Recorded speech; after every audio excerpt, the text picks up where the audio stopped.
So hello everyone, मैं आपका इस वीडियो में वेलकम करता हूं। तो आज हम जो हॉस्टल वार्डन के अंदर दो 10 पॉइंट दिए गए हैं एक्ट कैटेगरी के अंदर, उसकी शुरुआत कर रहे हैं। तो उसी कैटेगरी के अंदर हमारा ये पहला वीडियो जिसमें एक्ट के बारे में हम देखेंगे। तो सबसे पहला हम देखने वाले चाइल्ड मैरिज एक्ट के बारे में, ठीक है, जो 2006 में आया था। ओके, अब एक चीज़ आप ध्यान रखना कि मैं यहाँ पे आपको एक एक करके एक्ट की वीडियोस कवर करा दूंगा। टोटल 10 पॉइंट से 10 वीडियो मैं रिलीज करूंगा, जिसमें से ये पहला वीडियो है, ठीक है। मैं थोड़ा सा उसको गवर्नमेंट ऑफ इंडिया के ऑफिशियल डॉक्यूमेंट से डेटा कलेक्ट कर रहा हूँ, निकाल रहा हूँ, नोट्स बना रहा हूँ और लिख रहा हूँ, इसलिए थोड़ा सा टाइम लग रहा है। बट हाँ, ट्रस्ट मी, जो भी कंटेंट आपको मिलेगा वो बेस्ट मिलेगा आपको। उसके अलावा कहीं पर भी इधर उधर मत जाना, क्योंकि मैं ये वीडियो कंप्लीट कराने के बाद मैं आपको एमसीक्यू भी लाऊंगा। तो जो बचा खुचा इधर उधर से चीजें रह जाएंगी ना, वो एमसीक्यू से कवर अप हो जाएगा। हालांकि मैंने सारा कवर किया ए टू जेड, क्योंकि मेरी आदत है एक भी पॉइंट छोड़ने की नहीं। तो मैंने कवर किया। आप एक बार ये वीडियो को देखोगे और फिर जाके उस एक्ट को उठाओगे ना, गवर्नमेंट ऑफ इंडिया का जो भी एक्ट ऑफिशियल डॉक्यूमेंट, तो आपको ये पता चल जाएगा कि हाँ, ये चीजें जो भी मैंने कराई है ना, बहुत बढ़िया कराई है। तो अभी चलिए डायरेक्ट वीडियो पे चलते हैं।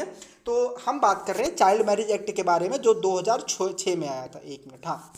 सबसे पहली बात, इसका ऑफिशियल नेम देख लो। इसका ऑफिशियल नेम क्या है? तो ऑफिशियल नेम इसे कहा जाता है the prohibition of child marriage act 2006। क्या? The prohibition of child marriage act 2006, इसका ये ऑफिशियल नेम है, ठीक है। अब इसकी थोड़ी हिस्ट्री बात कर लेते हैं। हिस्ट्री क्या है? तो देखो, इसके पहले क्या हुआ था, 1929 में एक एक्ट आया था चाइल्ड मैरिज के लिए, जिसे कहा गया चाइल्ड मैरिज रिस्ट्रेंट एक्ट 1929। ये इसे कहा गया था, हिस्ट्री की अगर इसके बारे में बात करें। अब फ्यूचर की थोड़ी बात कर लेते हैं। हमने इसका नेम देख लिया, हमने इसका हिस्ट्री देख लिया, हमने इसका प्रपोजल किसके बारे में देख लेते हैं। प्रपोजल क्या है?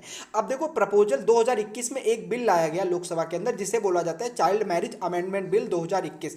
इसमें मैरिज एज चेंज करने की बात की गई है। देखो, जो हमारे हमारे कंट्री में ना 2006 में एक बिल, जो ये बिल लाई जाती है, इसके अंदर क्या एज प्रिस्क्राइब की गई है मैरिज की? इसके अंदर मैरिज की एज प्रिस्क्राइब की गई है एक, देखो यहाँ पे 21 ईयर किसके लिए? मेल के लिए, ठीक है, मैरिज एज। और 18 ईयर किसके लिए? फीमेल के लिए। ये किसके अंदर प्रिस्क्राइब किया गया है? ये जो 2006 वाला एक्ट है उसके अंदर प्रिस्क्राइब किया गया है। तो अभी जो ये बिल आई, अभी ये एक्ट नहीं बना है, बिल आई है, इस पर चर्चा हो रही है, एक्ट अभी बाद में बनेगा। तो इसके अंदर ये बोला जा रहा है कि जो मैरिज की एज है मैन और वुमेन के लिए, दोनों के लिए 21-21 साल कर लेते हैं, 21 साल कर देते हैं। ये भी अभी ये प्रपोजल है, अभी कुछ हुआ नहीं है। तो हमने देखा, नेम देख लिया क्या है एक्ट का, हिस्ट्री देख लिया क्या है, और प्रपोजल देख लिया क्या है, ठीक है। अब डेफिनेशन देख लेते हैं, मैरिज एज होता क्या है। तो याद रखना, मैरिज एज का मतलब सिंपल सा इतना होता है कि मैन या वुमेन, जो दोनों में से कोई भी, जिनकी शादी, जो मैरिज एज, जो उनकी मैरिज एज है उससे पहले हो रही है, तो वो चाइल्ड मैरिज कंसीडर किया जाएगा।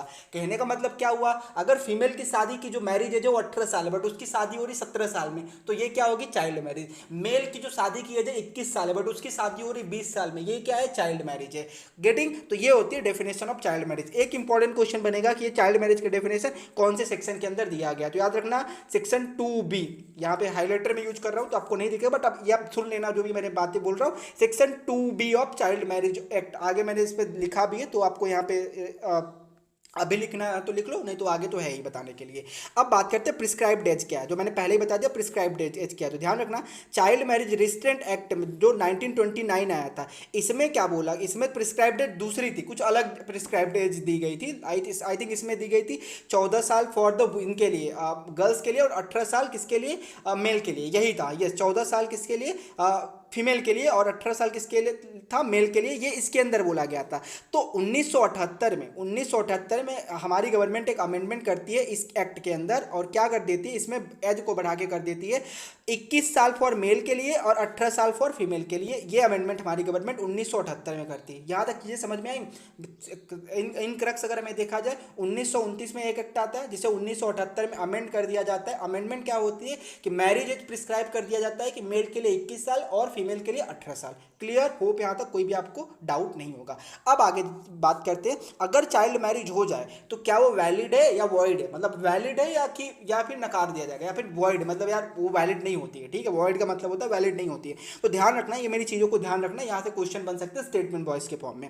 देखो, अगर मान लो चाइल्ड मैरिज हो गई, ठीक है, बाई चांस अगर मान लो चाइल्ड मैरिज हो गई, अब क्या करें? क्योंकि एक तरीके से बोलते हैं ना, हिंदू धर्म बोल रहा है, किसी भी धर्म में एक बार अगर तुम्हारा फेरे हो गए, शादी हो गई, तो तुम बंध जाते हो हमेशा के लिए, ऐसी चीज़ें हैं ना। तो चाइल्ड मैरिज हो गई तो क्या होगा? तो देखो, अगर आपकी चाइल्ड मैरिज हो गई उस टाइम के लिए जिस टाइम पर आप एक चाइल्ड मैरिज एज में नहीं, मतलब आपकी जो मैरिज वाली एज नहीं थी, तो आपकी मैरिज वैलिड होगी, वॉइड नहीं होगी। कहने का मतलब अगर एक लड़की है जिसकी शादी 16 या 17 साल की उम्र में हो जाती है, तो फिर भी उसकी मैरिज हो गई, मतलब खत्म हो चुकी है, ठीक है, साइड हो गई, और कोर्ट को या फिर बोल सकते हो पुलिस को बाद में पता चल रहा है, तो उनकी मैरिज वैलिड ही मानी जाएगी, वॉइड नहीं मानी जाएगी। पहला पॉइंट, ठीक है।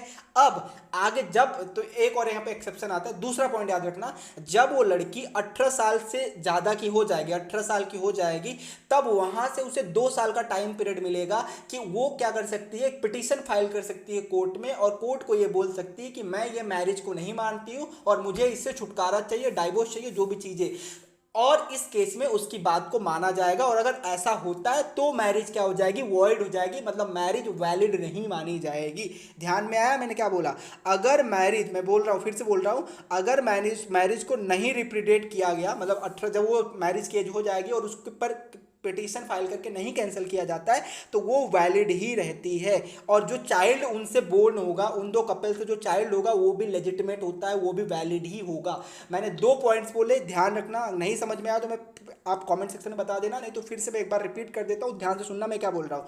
अगर मैरिज 18 साल की एज से पहले हो जाती है तो वैलिड ही रहेगी, पर जब वो लड़की 18 साल की हो जाएगी तो उसके बाद से 2 साल का टाइम पीरियड दिया जाएगा, मतलब 20 साल तक वो डिसाइड कर सकती है कि उसे इस शादी के बंधन में रहना है कि नहीं रहना है। क्लियर? यही चीज मेल के लिए भी अप्लाई होती है। चलो आगे देखते हैं।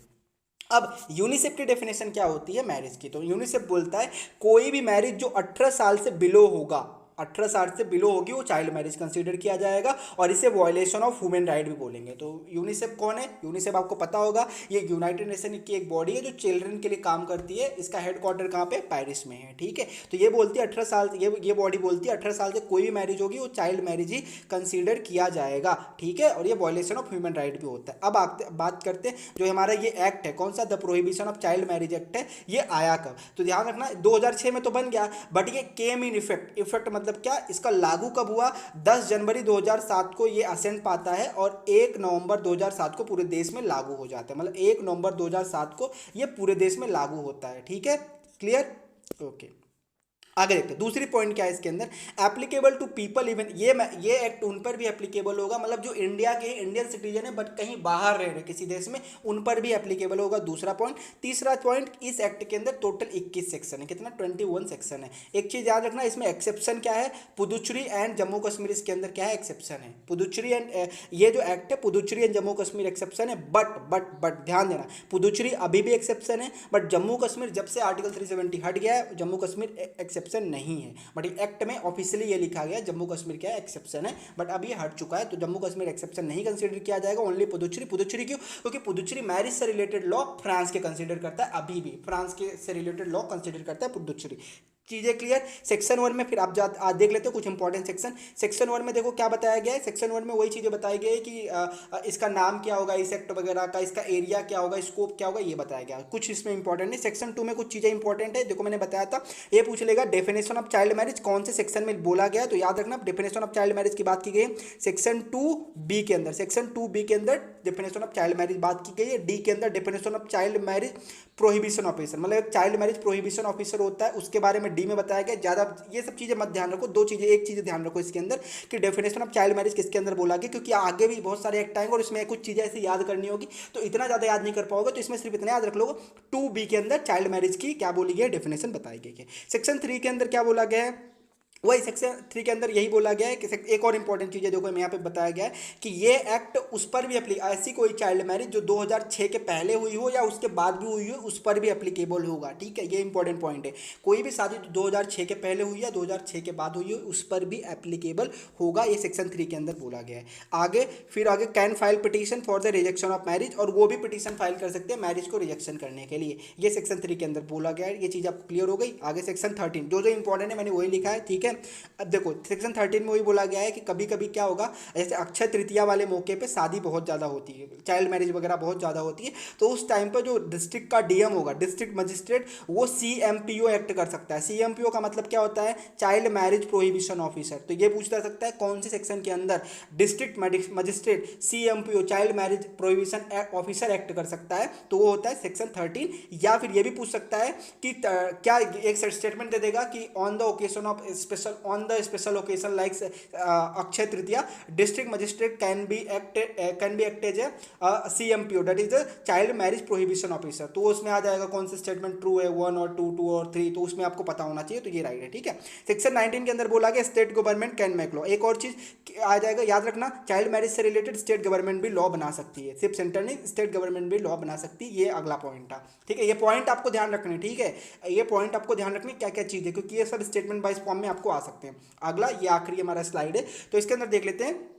Child marriage of minor child to be void in certain circumstances. बोला जा रहा है कि कौन कौन से केसेस में चाइल्ड मैरिज एकदम से वॉइड कंसीडर किया जाएगा, मतलब वैलिड होगी ही नहीं। सेक्शन 6 के अंदर ये बात कही गई है। ठीक है, सेक्शन 6 के अंदर ये बात कही गई है। मत याद रखो सेक्शन 6, बस इतना याद रखो कौन से केसेस में। तो याद रखना, जब भी फोर्सफुली, मतलब कोई आपका जैसे कोई लड़की या लड़का जिसके माँ बाप नहीं है और उसके चाचा चाची ने ज़बरदस्ती उससे शादी करवा दी चाइल्ड की, तो क्या होगा, ये वॉइड होगी, ये कंसिडर नहीं किया जाएगा मैरिज। दूसरी बात, कभी फोर्स करके तुमने शादी करा दिया तो भी वॉइड होगी। And sold for the purpose, मतलब पैसों के लिए तुमने शादी करा दी तो भी क्या होगी, वॉइड होगी। ये चीज़ें ध्यान रखना, ये 3 केसेस है जहाँ पे मैरिज वॉइड होगी। अब पनिशमेंट क्या है, पनिशमेंट के बारे में सेक्शन 9 और 10 में बताया गया। मत याद रखो सेक्शन, बस इतना याद रखो पनिशमेंट क्या है। अगर कोई अडल्ट मेल कॉन्ट्रैक्ट करता है चाइल्ड, मतलब कोई अडल्ट मेल जिसकी एज हो जाएगी, मतलब जिसकी एज समझदार है, कहने का मतलब बोल लो जिसकी एज 18 साल से ज़्यादा है, और वो इस मैरिज में इंडल्ज होता है, ठीक है, पहली चीज़ तो ये, तो उसके लिए क्या सजा होगी, 2 ईयर की क्या रिग्रेस जेल, मतलब पनिशमेंट